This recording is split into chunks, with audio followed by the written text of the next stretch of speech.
this virus is behaving and whether it is hiding in and amongst the community. So expect that random testing to continue into the weekend. Authorities wanting to include areas like South Auckland. Cabinet wants as much information as it can get. We have obviously seen those fewer case numbers, but think of this as an added layer of insurance, if you like. We know that businesses want the government to move quickly into level 3 in order to get the economy up and running again, but the Prime Minister has made it clear she does not want to see us yo-yoing between those levels. We do not want to end back up in level 4. We need to get it right the first time round. Political reporter Mikey Sherman, thank you. All right, let's take a look at today's COVID-19 cases in more detail now. As Mikey mentioned, 2 people have died, a man in his 90s at Waikato Hospital and a woman in her 80s at Burwood Hospital in Christchurch, bringing the total number of deaths to 11. There are 8 new cases, the lowest we've seen during lockdown. All are linked to confirmed cases and clusters. Total cases at just over 1,400. 816 people have recovered from the virus, but 14 remain in hospital, 3 in intensive care, including 2 in critical condition. Let's go to Thomas Mead at Burwood Hospital now. Thomas, the woman who died there, now the 7th person to die at Burwood.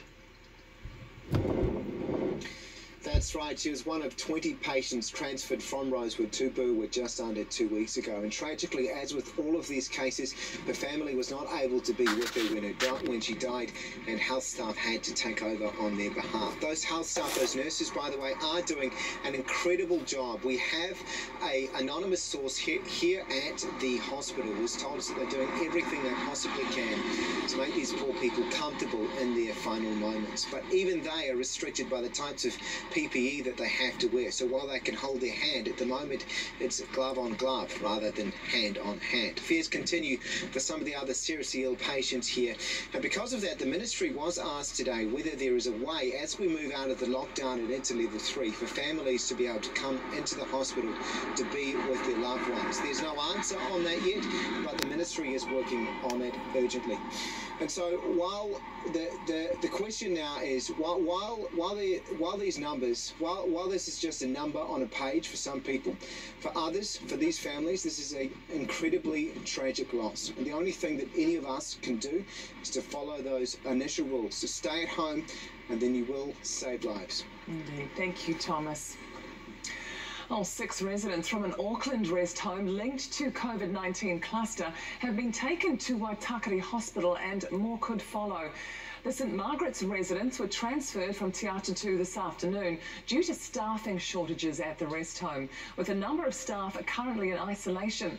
Waitemata DHB says it will transfer a further 14 residents over the weekend if needed. The rest home has been linked to at least 20 positive cases so far.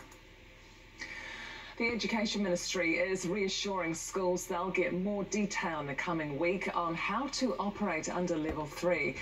The government's under fire after yesterday's announcement that... Oh, power's off. Okay, I've just switched that back. So that was our news. Personally, I will not volunteer to be swabbed and tested and put in the DNA bank. That's my personal stand. And yes, so they've done Canterbury and they've got plans to do other centres, Queenstown. They've done. So that's their supermarket. That's the approach, which is the only place I go. So I don't know if they'll come to the West Coast.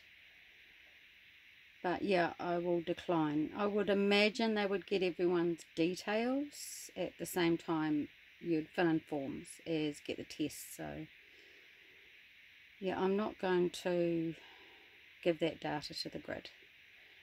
It's your personal choice, but that's one step I won't take, because at the moment it's voluntary, and once it becomes mandatory I will not be leaving my home.